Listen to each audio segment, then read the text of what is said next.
Hari ini kita nak tengok kenapa kita kena taat kepada arahan Perintah Kawalan Pergerakan yang berlangsung pada negara kita mulai 18 Mac sehingga ke 31 Mac. 14 hari ini kenapa kita kena duduk dalam rumah dan tak perlu keluar melainkan mereka yang terlibat dalam industri-industri yang diperlukan oleh negara. Ini jawapan dia. Untuk kita faham, semua rakyat Malaysia ni terbahagi kepada 4 golongan. Golongan A, B, C dan D. Yang pertama ialah A. A ini ialah pembawa kepada COVID-19. Mereka ini sah-sah kita tahu dah. Mereka ini dah jalani pemeriksaan dan hasil pemeriksaan mereka ini adalah positif COVID-19. Jadi kita senang kenal pasti. A ini ialah pesakit. Mereka ini akan dikuarantinkan, ditahan dalam ward untuk rawatan.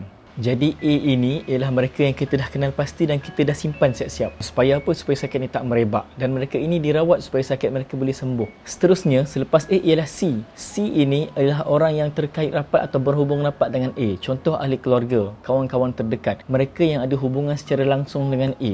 Biasanya yang duduk serumah atau berdekatan dengan A. Jadi mereka ini juga dikuarantinkan. Ini pun adalah golongan yang senang dikenal pasti. A siapa suami dia, siapa isteri dia, siapa anak-anak dia, siapa yang duduk serumah dengan dia, siapa yang dia jumpa secara langsung dalam tempoh dia disyaki ada COVID-19 ni tadi. Jadi mudah juga untuk kita temui C ni. Jadi A dikuarantin, C juga dikuarantin. Mudah untuk kita tahu 14 hari. Sekarang ini masalah berlaku bila kita nak kenal pasti B. B ni siapa? Dalam perjalanan A, sebelum dia dikuarantin bertemu dengan C, dia dah pergi macam-macam tempat. Dia dah pergi pasaraya, dia pergi stesen LRT, dia pergi bank, dia pergi kedai makan, dia pergi lepak mamak. Mana sahaja dia pergi mall, dia pergi jalan-jalan, dia pergi tandas, dia naik Grab, dia naik taksi. Dalam perjalanan dia ke tempat-tempat ini, C juga dalam perjalanan, mereka terserempak dengan B. Mungkin bersentuh dengan B atau bersalam dengan B, terpegang tangan, terambil barang, tolong ambilkan barang. Di situ berlaku pemindahan virus tadi. Jadi B ni tak perasan sebab dia tak tahu pun A ini ialah pesakit dan C ini ialah keluarga dia yang juga sebagai pembawa. A dan C pun berjumpa. Jadi mereka ni lepas dikenal pasti tahu dah kita boleh letakkan dia dalam pusat kuarantin di hospital, dia kuarantin di rumah paling tidak untuk C. A dalam rawatan lah. C ni dia negatif lagi sebab dalam masa 14 hari simptom ni boleh keluar je, dia kena juga kuarantin 14 hari.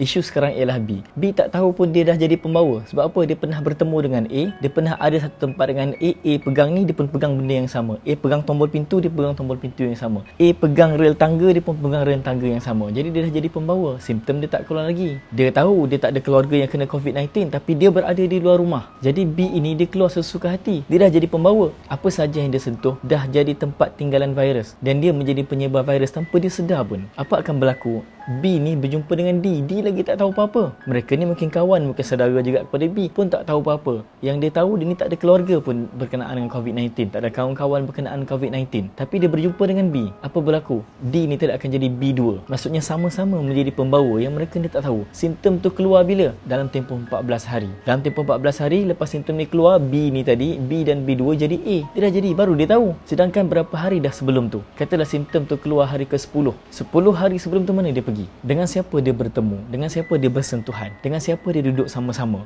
Isunya dekat sini. B dan D termasuk B2 tadi tak tahu pun dia dah menjadi pembawa. Jadi sebab tu kita pesan, duduk rumah dalam tempoh 14 hari ni. Kita tak nak virus ini bertambah banyak. Kalau betul B dah bertemu dengan A, dah tak sengaja terserempak dengan C, D ni tadi sepatutnya duduk rumah diam-diam. Dia tak jadi B2.